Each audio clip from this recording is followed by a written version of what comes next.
minasyaitonirrajim. Bismillahirrahmanirrahim. Alhamdulillahi rabbil alamin. Ar-Rahmanir-Rahim.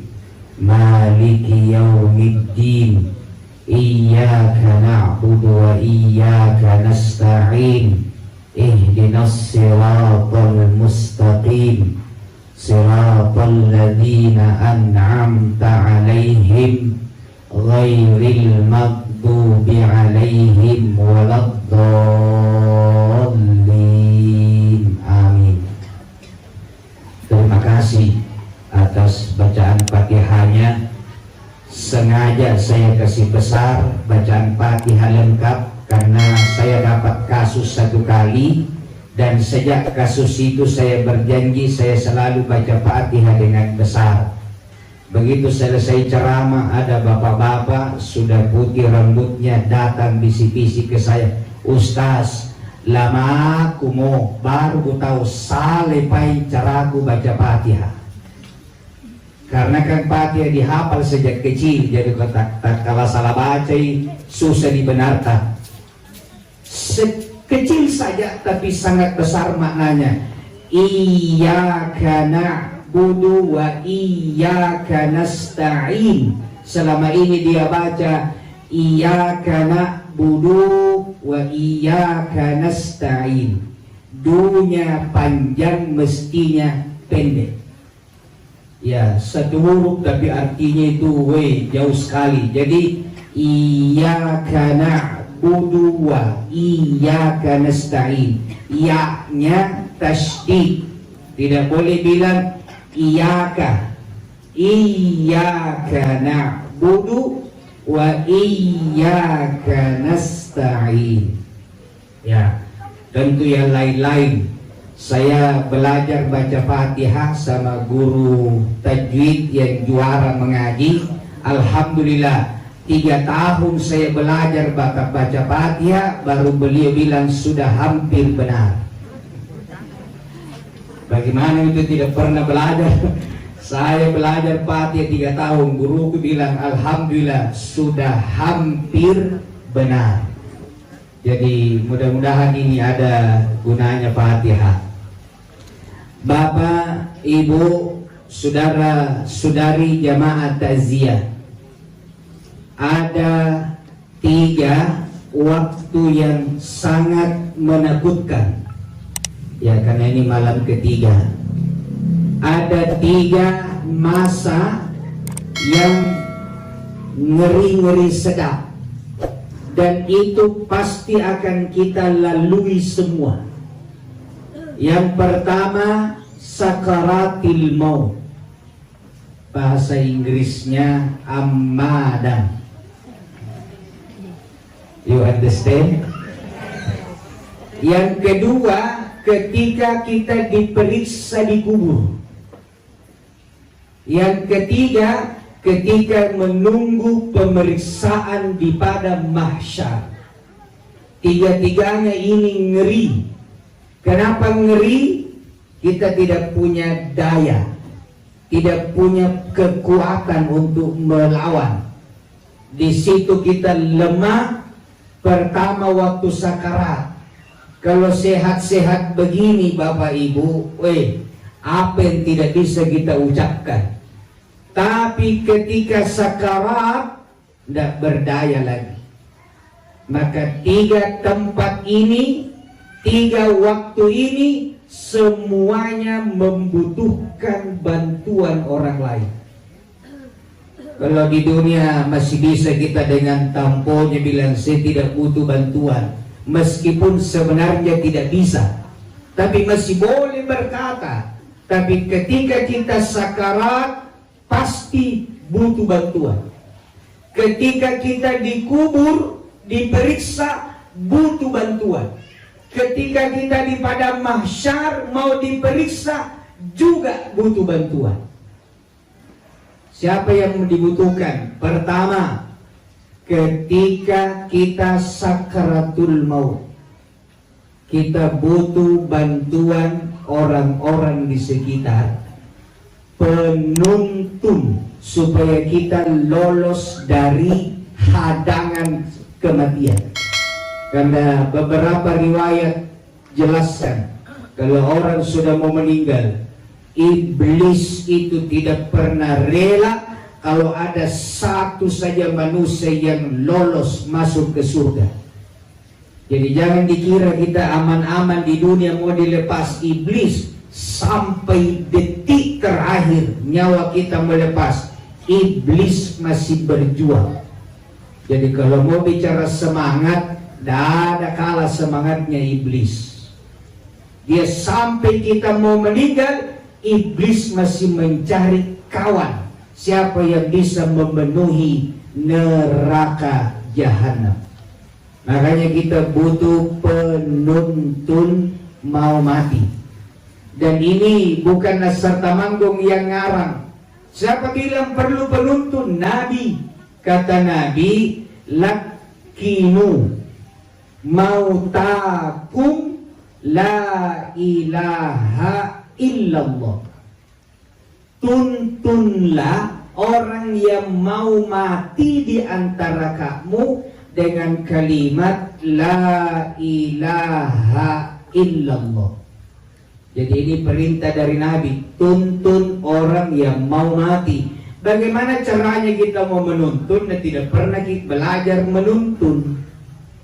Kalau begitu, mengamalkan hadis ini harus semua orang belajar menuntun orang yang mau mati. Lebih penting mengurus orang yang mau mati daripada mengurus orang mati. Kenapa? Kalau mengurus orang mati jangan terlalu pusing, banyak nih orang datang. Begitu ada bendera putih, tetangga pada datang. Kadang-kadang satu orang meninggal itu tak 5 bulan siap, apalagi kalau menjelang pemilu, banyak ambulan. Jadi orang mati tidak terlalu repot, banyak yang bisa urus. Tukang mandi sudah siap, tukang antar jenazah siap, yang mau sholati banyak, yang ngurus tenda sudah ada. Tapi mengurus orang yang mau mati itu yang repot, karena belum banyak orang. Ustaz, saya aman ya Ustaz. Kenapa? Saya bertetangga dengan imam kelurahanku. Nanti dia kupanggil, kasih penjadwal imam kelurahan kalau mau meninggal bapak tak. Ini soalnya mati tidak punya jadwal, Pak. Mati tidak ada jadwalnya, jadi tidak boleh mengandalkan orang lain. Saya tetangga aja Sartamanggung, ya bisa share jadwalnya tanggal berapa kita mau dituntun. Tidak ada. Jadi semua orang harus siap menuntun. Ya, kalau bahasa kerennya talqin.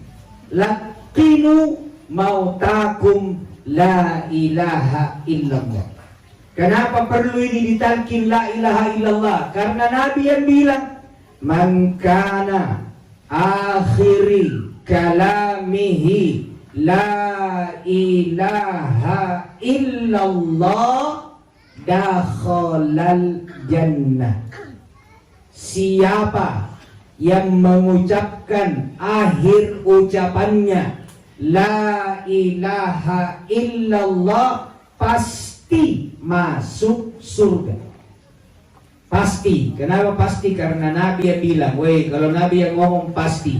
Siapa yang akhir ucapannya, akhiri kalamihi la ilaha illallah dakhalal jannah, pasti masuk surga. Jadi sampai mau meninggal orang, kita harus berjuang bagaimana dia mengucapkan la ilaha illallah sebagai ucapan terakhir. Ini yang biasa salah paham orang. Ustaz, kenapa? Kasihan nih itu kodongiano. Kenapa kasihan? Rajin itu sembahyang di masjid terus, rajin juga bantu orang, tapi itu meninggal tidak sadar-sadar ki. Berarti tidak syahadat ki. Jangan dulu. Kapan dia meninggal? Hari ini. Berapa lama pingsan? 1 bulan. Sebelum pingsan apa dia bilang? Dia lagi sakit, ucapkan la ilaha illallah. pingsan. Sudah itu tidak sadar-sadar lagi. 1 bulan koma, meninggal. Berarti ucapan terakhir yang diucapkan adalah La ilaha illallah. Tapi bilang akhir ucapan, bukan pas mau meninggal. Jadi tidak ada urusan mau koma 1 bulan. Yang penting ucapan terakhirnya. Makanya harus belajar menuntun. Apa itu menuntun? Diajari supaya bisa ikut. Saya lihat ada orang meninggal, anak cucu kumpul di sekitarnya. Ada bacakan dulu tahlil la ilaha illallah bapakmu sudah kayaknya itu parurumi di sini Pak, la ilaha illallah di samping rame-rame semuanya, la ilaha illallah, la ilaha illallah. Ini bukan talqin, ini tahlilan. Tidak disuruh tahlilan orang kalau mau meninggal, disuruh talqin. Apa itu talqin?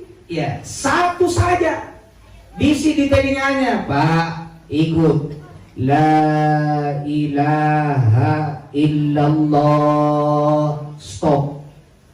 Lihat mulutnya, goyangkah atau tidak? Tidak goyang, bisi lagi. La ilaha illallah. Tidak goyang, bisi lagi sampai dia mau ikut. Kalau sudah goyang lidahnya, la ilaha illallah, stop. Tidak usah lagi ribut terus. Kasih topi yang tumbuh di situ, jagai dato nah. Kalau bicara lain, bisi lagi di telinganya, la ilaha illallah. Tapi kalau tidak bicara, jangan diganggu. Karena sudah ucapan terakhirnya.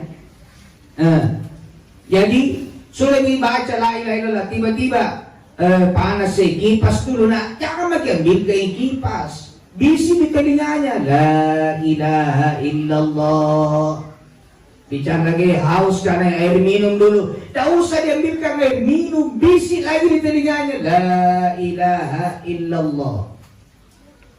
Ini dia bisikkan di telinganya, la ilaha illallah. Ikut, sudah ikut nih, la ilaha illallah. Tapi dia kan tidak tahu gimana menuntun, baca terus, la ilaha illallah, la ilaha illallah. Bicari orang asal sudah mi, sudah itu meninggal mi. Berarti ucapan terakhirnya adalah sudah mi. Nah, jadi pastikan la ilaha illallah terakhir. Jadi tidak usah ramai-ramai. Weh Ustaz, syukurku ini, gembira aku. Kenapa? Itu bapakku tuh meninggal, ada semua anaknya, mantunya. Kita rame-rame tuntun la ilaha illallah. Sementara kita bilang la ilaha illallah, meninggal. Syukur bagaimana? Yang baca la ilaha illallah orang hidup kah? Orang mati tidak tahu baca itu tidak. Ya, jadi talqin, dituntun sampai ikut. Makanya yang menuntun 1, tidak boleh suara keras. 2, tidak boleh kasar. 3, tidak boleh memaksa. Dibujuk, jangan diseke-seke. Ibu kipai, mama mati itu. Siapa tahu kata-kata hati itu yang tersinggung dan tidak mau ikut. Jadi kita yang merusak perjalanan orang. Kenapa perlu penuntun? Karena Nabi yang bilang tuntunlah. Tapi Pak, ini teori, prakteknya mau dituntun bagaimana? Mau kiai datang menuntun, kalau yang dituntun tidak bisa mantum bergerak, tidak bisa. Kata Imamul Ghazali, kematian itu seperti mimpi dalam tidur. Apa yang biasa kita ucapkan itu dong yang bisa diucapkan waktu sakarat. Jadi kalau begitu, biasakan sekarang la ilaha illallah. Kenapa la ilaha illallah? Karena itulah zikir yang paling bisa diucapkan sampai nyawa sudah mau dicabut.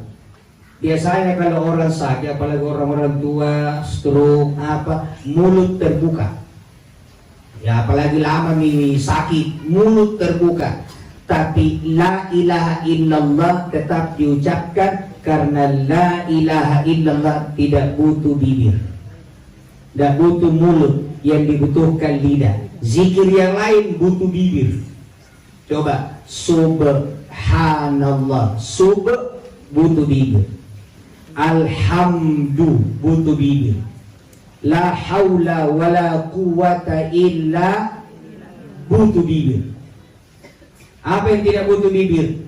La ilaha illallah.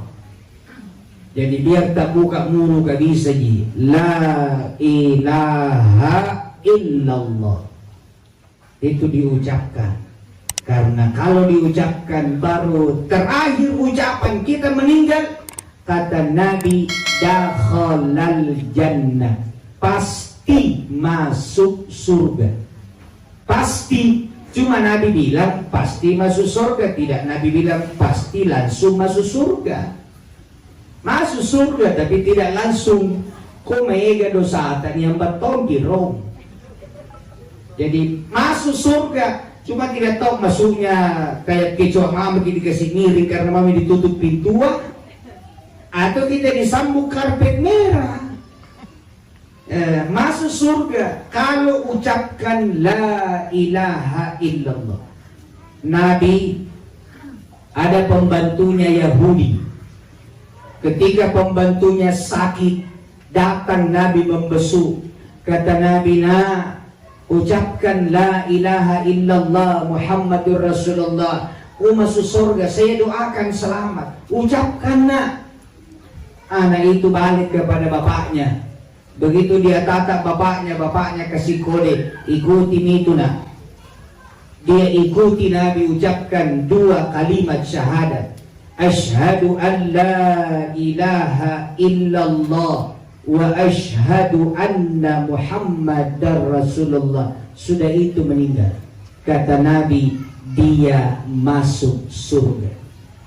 Belum pergi sholat Jumat, belum tahu mengaji, belum di puasa Ramadan, apalagi pergi umroh, belum. Tapi karena kalimat tauhid diucapkan terakhir, meninggal, masuk surga. Jadi jangan main-main ini dengan kalimat la ilaha illallah. Maka biasakan lagi duduk-duduk la ilaha illallah. Jadikan ini wirid. Lagi bawa kendaraan, la ilaha illallah. Lagi nonton sinetron Ikatan Cinta, nah ada yang beli zikir lagi nonton sinetron. Ya, kita ini sekarang dunia ini luar biasa. Televisi ini 24 jam. Cuma kita tidak sadar-sadar Pak, kita ini Islamnya terbesar di Indonesia. Itu iklan televisi yang nonton orang Islam. Paling banyak uang televisi dapat dari kita umat Islam. Tapi berapa kali, berapa menit, berapa jam acara televisi yang mengingatkan kita kepada Allah. Berapa jam acara televisi yang menambah keimanan, dan berapa jam yang merusak. Atau jangan terlalu jauh, itu susah dihitung. Berapa kali kita sholat satu hari, Bu? Sholat wajib 5. Berapa kali televisi azan satu hari? Ayo, paling banyak 2, subuh dan maghrib. Coba. Jadi sebenarnya televisi tanpa salah kita 2 kali mau sholat satu hari. Mestinya itu televisi kalau hargai di rumah Islam yang paling banyak sumbangan tak dapat uang, setiap waktu sholat kasih azan. Ini maghrib, kira-kira kapan maghrib baru sembahyang orang? Mestinya azan setiap 5 waktu sholat. Azan. Makanya radio Ganasi itu cuma 1 waktu tidak sholat, tidak azan, subuh. Kenapa? Belum dibuka siaran. Duhur azan, asar azan, maghrib azan. Cuma kalau subuhnya belum buka karena kita bukanya jam 6. Jadi ayo, mestinya kasih ingat orang waktu sholat. Jadi setiap kesempatan zikir la ilaha illallah. Apalagi yang kedua, kalau sudah tidak ada respon, tidak ada lagi reaksi, tidak ada nih Pak, tidak bisa nih, disuruh ikut sudah tidak sadar, tapi masih bernapas, kata Nabi, iqra'u ala mautakum Yasin. Bacakan orang yang mau mati dengan surat Yasin. Yang susah ini, yang mau baca tidak tahu. Bacakan orang yang mau mati dengan surat Yasin. Karena disuruh bacakan, ya tidak perlu dia tahu, tidak perlu lagi ikut, dibacakan saja. Siapa yang mendengar tinggal hatinya. Kalau biasa baca waktu sehat, Yasin itu memudahkan nyawa keluar, tapi bukan mempercepat. Begitu orang tuanya sakarat, panggil dulu tas ke resep dan baca Yasin mama. Yang ku mati tuh mama kalau dibacakan. Siapa yang bilang Yasin itu juga bunuh? Tidak mempercepat, mempermudah. Kalau meninggal jam 11 ajalnya dibaca Yasin jam 11 malam, tetap toh jam 11 siang meninggal. Tidak dibacakan Yasin, meninggal juga jam 11. Cuma mudah. Saya naik sepeda ke Balengkeri, sepedaku kering. Kalau turgi, tayangi berkarat, tetap saja sampai di Balengkeri, cuma laptop gini goyah. Tapi kalau kasih dulu oli, sampai juga di Balengkeri, tapi enak digoyah, lembut, enak. Begitulah surat Yasin. Nah, tapi bagaimana mau dibacakan Yasin kalau waktu sehat kita malas baca Quran? Dan jangan cuma Yasin dibaca, malam Jumat Yasin, baca Al-Muluk, baca Al-Waqi'ah, baca surat-surat yang lain.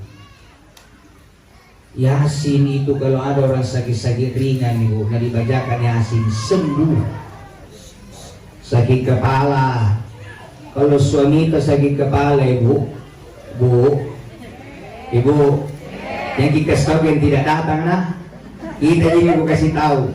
Kalau sakit kepala suami kita bacakan Yasin, sembuh. Ada ibu-ibu majelis taklim bilang Ustaz, cocok itu ikannya. Kenapa? Suamiku sakit perut, begitu mengeluh sakit perut, ku ambil ke Yasin dibaca, baru 3 ayat langsung lepas, sudah sembuh mah. Malah lagi mati. Siapa bilang Yasin tukang bunuh? Jadi baca Yasin. Kalau ada hidangan makanan, ya panas sekali, kalau mau makan supaya dingin gampang, bacakan Yasin 3 kali. Dingin itu.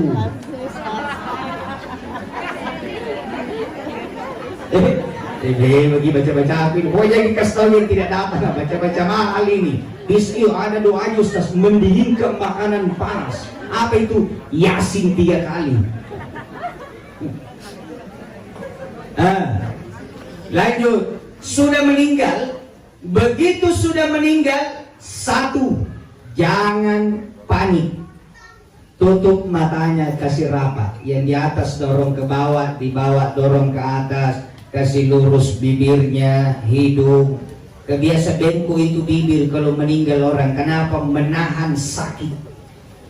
Bagaimana itu sakitnya orang nyawa mau dicabut? Kata Nabi seperti kambing dikuliti hidup-hidup. Nabi Isa bilang seperti burung yang digoreng hidup-hidup. Nabi Musa bilang seperti ditombak 100 kali tusukan. Umar bin Khattab bilang seperti ditebas pedang 360 kali tebasan. Sakit waktu nyawa mau dicabut. Ya Allah, ketika Nabi mau dicabut, Jibril itu memalingkan wajahnya. Kata Nabi Jibril, barang jelek kan lu lihat? Dia bilang tidak ya Rasul, cuma saya tidak tahan lihat dia menderita. Kata Nabi Israel, malaikat maut, begini kan rasa sakitnya nyawa kalau mau dicabut. Dia bilang ini yang paling ringan ku kasihkan. yang paling ringan dikasihkan Nabi, kata Nabi, kayak ditusuk kompas 100 kali tusukan. Ngeri itu kalau jauh mau dicabut. Makanya kasih lurus mulut apa, terus bajunya kalau ada nak pakai buka, celananya, sarung buka. Bagaimana caranya dibuka bajunya ibu? Diapain? Ada bilang digunting, ada bilang digaragaji. Kalau pakai kancing, buka kancingnya. Kalau baju kaos, buka lewat kepala. Itu na digunting bajunya orang meninggal kan, habis sholat isya tidur, bangun sholat subuh, pak bangun, ternyata dia sudah meninggal, tidak bisa digoyang tangannya, terpaksa digunting. Baru meninggal, masih hangat tubuhnya, masih lembut tangannya, bukalah, bajunya masih bagus. Kalau sudah dicuci kan masih bisa dipakai sama anaknya. Dia bilang, jangan Ustaz, saya tidak mau pakai anunya orang yang sudah meninggal. Tidak mau pakai bajunya bapaknya, baru motornya na jual. Siapa yang punya itu motor? Bapaknya. Jangan beli, kasih itu tukang mandia. Gembira ini kalau ada pemandi jenazah dengar. Bajunya bapaknya tidak mau pakai, kasih orang. Motor kasih orang, mobil kasih orang. Kalau ada 5 motor, 5 tukang mandi, bawa semua pulang. Kenapa tidak mau pakai? Ataupun kalau tidak, cuci dengan bagus, sumbang sama orang. Simpan satu kenang-kenangan. Bapak saya meninggal tahun 2008. Ada bajunya ku simpan, selalu ku pakai. Kalau mau tidur, ya tidak lain dipakai pergi ceramah. Ya, tidak lain dipakai pergi. Tapi kalau tidur sudah cuci, ku pakai lagi kenang-kenangan. Dan alhamdulillah panjang umur kan. Ada bilang begini di umur kalau anunya orang mau dipakai. Baik-baiki. Sudah keluar pakaiannya, bersihkan badannya. Kalau perlu mandi, ya mandi apa namanya? Ya, mandi sale. Sale itu bukan lawannya benar, karena itu kalau ikan di palu sala bukan berarti ikan di palu sala itu artinya besoknya tidak terlalu lama dimasak. Jadi kita mandi itu malam, kalau bermalam supaya kotoran dikasih keluar semua. Besok waktu dimandi tidak ada lagi najisnya keluar. Jadi kasih keluar semua kotoran. Kan belum ada orang, baru kita jadi sepupu, saudara, ipar, lagu, mertua, menantu. Sudah bersih semua kotorannya, angkat. Di mana mau disemayamkan, tutup dengan kain yang gelap, yang tidak tembus pandang. Ambil parfum, semprot, kasih rapi karpet, kasih atur kursi, horden, rapi semua, baru terakhir ambil handphone. Mau diapa handphone? Tulis di grup WA, inna lillahi wa inna ilaihi raji'un. Tulis di Facebook, telepon, datang tetangga. Begitu datang tetangga, ya Allah, baik na tahu kematian na, bersih na, harum na, ya kan sudah mandi. Ini baru sakarat panik, berteriak semua handphonenya. Bapaknya sakarat, dia selfie, mohon doakan bapak saya sakarat. Datang tetangga, belum juga masuk ke rumah, bapak sudah meninggal, ibu sudah meninggal. Karpet tak gulung, kursi tak bulinta, bau kurang sedap. Jadi orang bilang, wih, Andra Parapa kapan tadi waktu meninggal ini? Padahal bukan orang meninggalkan rapa-rapa anaknya. Kenapa bisa begitu? Tidak siap menghadapi orang yang mau mati. Harus disiap semua karena kita tidak tahu siapa yang mati, siapa yang dihadapi. Saya ada di bapakku, gak bapakku yang meninggal. Jadi kita semua ini siap untuk dituntun, sekaligus siap untuk menuntun. Nah kita tidak tahu kapan kita meninggal. Coba ibu-ibu yang dekat-dekat ini depan saya, angkat tangan yang sudah dapat kartu jaminan tidak meninggal sampai besok subuh. Ada? Tidak ada. Saya lihat-lihat muka-muka ini, waspadalah. Saya mohon maaf, ya. Saya pernah belajar ilmu melihat muka yang mau meninggal. Saya tidak tahu malam ini dan seterusnya, tapi yang lalu-lalu ini akurat 100%, tidak pernah meleset. Muka-muka begini nih, menurut ilmu yang pernah gue pelajari berdasarkan hadis Nabi, muka-muka begini tidak ada yang sampai umurnya tahun 2100. Akurat ini. Artinya 79 tahun mama di paling lama bertahan. Tahun 2050 seperduanya yang hadir ini sudah meninggal. Ya, tahun 2050 29 tahun yang akan datang. Dari mana dasarnya ini ilmu Nabi? A'maru ummati ma bainas sittin ila sab'in. Umur umatku antara 60 70. Lewat sedikit bonus. Bonus itu tidak seberapa. Kurang dari 60 diskon. Pilih bonus atau diskon? Saya tidak takut-takuti jadi ini. Tapi jangan berharap bonus terlalu banyak, karena semakin bertambah umur semakin banyak kekurangan. Ini juga ilmunya Allah. Wa man nu'ammirhu nunakkishu fil khalq. Siapa yang kutambah umurnya, saya kurangi keadaan. Saya kurangi penciptaan, namanya nunakkis. Bahasa Indonesianya itu kikis. Itu dikikis itu pelan-pelan. Kenapa mobil tahu? Nah kikis kita bukan nah kikis kepo. Kalau kikis itu sedikit sekali. Pelan-pelan itu diambil. Pandangan berkurang. Gampang itu dilihat orang yang sudah mulai dikikis. Cara pegang handphone. Kalau pegang handphone begini masih aman, tapi kalau lurus ke tangannya, baru ke belakang kepalanya, baru kedip ke matanya, hampir bagi mati. Apalagi kalau pakai kacamata. Saya juga pakai ini. Menurut ilmu jiwa, Bu, menurut ilmu psikologi, kalau cari calon menantu jangan cari yang berkacamata. Karena menurut ilmu psikologi, perempuan yang berkacamata cenderung tidak setia sama suami. Kenapa Ustaz? Karena kalau dia bangun tidur, bukan suaminya dulu cari, kacamatanya dulu. Jangan lagi gue kacamata, tidak benar gini, main-main gini. Cepatnya mau cakko jangan lagi, main-main aja ini. Jadi, ayo, kita tidak tahu kapan meninggal, dan bertambah umur, berkurang keadaan. Pasti banyak kekurangan. Saya mau tanya, jawab dengan jujur, Pak, umur 50 ke atas, atau 60 ke atas, pergi di gedung, pesta pernikahan, hidangan prasmanan. Kalau 60 ke atas hidangan prasmanan, itu ambil makanannya, koleksi atau seleksi? Coba-coba koleksi diangkat ke pula. Tidak banyak itu kebutuhan. Yang banyak itu pertanyaan. Agar bolong, cumi-cumi dah tuh ajak nah. Soalnya itu nerai ya doang tetap dia domba kok. Itu ijo-ijo muda acara konte iya nah. Jadi mau dilawan umur tidak bisa dilawan.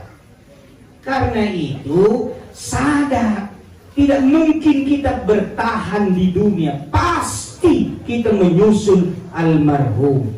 Tidak ditahunya gini kapan. Cuma kalau dilihat itu kematian yang ngeri.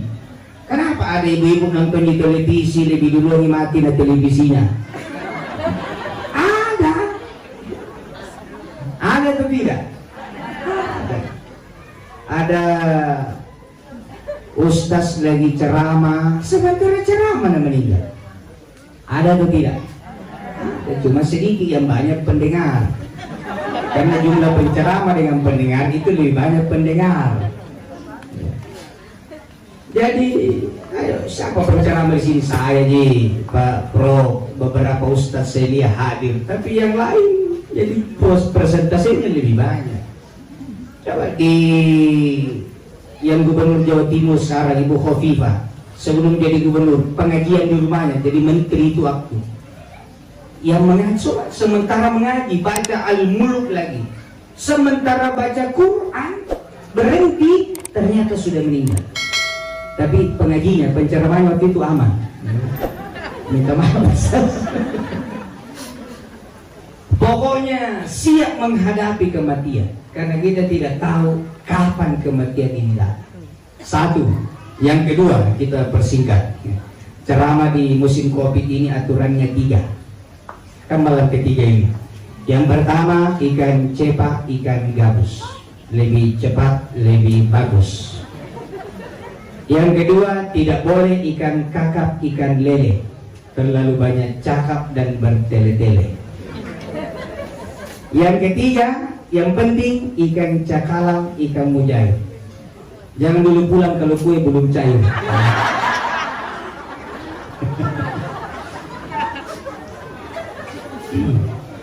Yang kedua, dikubur. Ketika kita dikubur butuh bantuan. Kalau di dunia sakarat butuh penuntun, dikubur apa yang kita butuhkan? Doa. Siapa yang doakan? Semua orang yang mengenal, tidak mengenal, itu sangat dibutuhkan. Makanya kalau orang meninggal, doakan. Karena dikubur, ya Allah, dah dia lolos. Dah dia lolos, pertanyaannya mungkar, pertanyaannya nakir. Dan yang ketiga, di padang mahsyar butuh juga. Siapa yang kita butuhkan? Mau butuh doa. Tidak ada lagi bisa doakan karena semua orang sudah meninggal. Di sinilah kata Allah, wattaqu yawman la tajzi nafsun an nafsin syai'a wala yuqbalu minha syafa'ah. Takutlah pada suatu hari seseorang tidak bisa menolong yang lain meskipun sedikit. Bahkan doa sudah tidak berlaku kecuali satu yang kita harap, yaitu syafaatnya Rasulullah Sallallahu Alaihi Wasallam. Nah, itu yang kita harap. Makanya baik-baiki Nabi, rajin-rajin kita baca salawat, sering-sering sebut namanya, suka duka baca salawat. Karena kita berharap di padang mahsyar satu-satunya yang bisa memberikan pertolongan selain Allah adalah syafaatnya Rasulullah Muhammad Sallallahu Alaihi Wasallam.